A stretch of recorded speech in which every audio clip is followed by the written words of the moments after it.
Hi friends, പുതിയൊരു വീഡിയോയിലേക്ക് എല്ലാവർക്കും സ്വാഗതം. ഇന്ന് ഞാൻ ഇവിടെ ചെയ്യാൻ പോകുന്നത് നമ്മുടെ കൊമ്പില്ല, കൊമ്പ് നമ്മൾ തൃശ്ശൂർ പൂരത്തിനൊക്കെ എന്ന് വിളിക്കുന്ന സാധനം. ആ സാധനമാണ് നമ്മൾ ഇന്നോട് ചെയ്യാൻ പോകുന്നത്. വീട്ടിലെങ്ങനെ നമുക്ക് സിമ്പിളായിട്ട് നമുക്കത് ഉണ്ടാക്കാമെന്നാണ് നമ്മൾ ഈ വീഡിയോയിലൂടെ നോക്കുന്നത്. അപ്പോൾ വീഡിയോയിലേക്ക് എല്ലാവർക്കും സ്വാഗതം.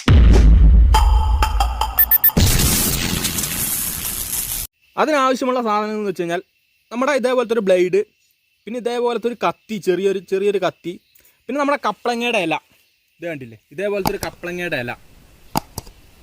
ഇത്ര ഉണ്ടെങ്കിൽ നമുക്കത് സിമ്പിളായിട്ട് നമുക്കത് ഉണ്ടാക്കാം. അപ്പോൾ എങ്ങനെ നമുക്കിത് ഉണ്ടാക്കാമെന്ന് നോക്കാം. എന്താണ് നമ്മുടെ ഈ ഇലയില്ലേ, അത് ജസ്റ്റ് നമ്മൾ മുറിച്ച് കളയാം.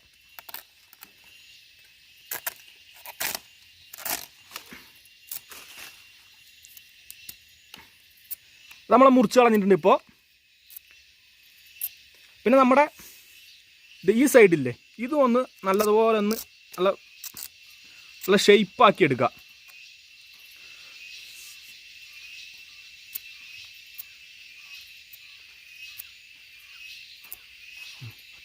ഇനിയാണ് ഇതിൻ്റെ മെയിൻ പണിയായിട്ടുള്ളത്.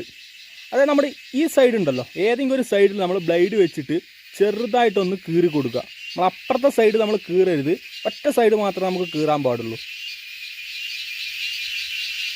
ഒരു അത്യാവശ്യം ഞാനിപ്പോൾ ഇവിടെ നിന്ന് ഒരു ഇത്രയും ഞാൻ കീറിയിട്ടുണ്ട്.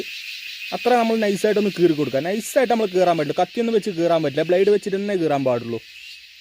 അപ്പോൾ മച്ചന്മാരെ നമുക്ക് അതൊന്ന് ഊതി നോക്കാം. സൗണ്ട് വരുന്നുണ്ട്, നമുക്ക് നോക്കി നോക്കാം.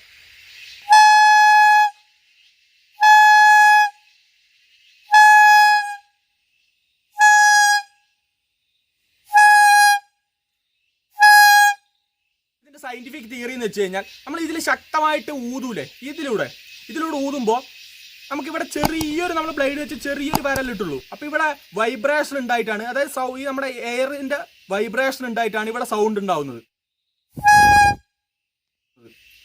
അപ്പോൾ ഈ വീഡിയോ ഇഷ്ടമായാൽ എല്ലാവരും ലൈക്ക് ചെയ്യുക, ഇഷ്ടപ്പെടാത്തവർ ഡിസ്ലൈക്ക് ചെയ്യുക. ചാനൽ ഇഷ്ടമായാൽ സബ്സ്ക്രൈബ് ചെയ്യാനും അടുത്ത് കാണുന്ന ബെല്ലൈക്കൺ എനേബിൾ ചെയ്യാനും മറക്കരുത്. അപ്പോൾ അടുത്ത പുതിയ വീഡിയോയിൽ കാണുമ്പോൾ എല്ലാവർക്കും ഗുഡ് ബൈ.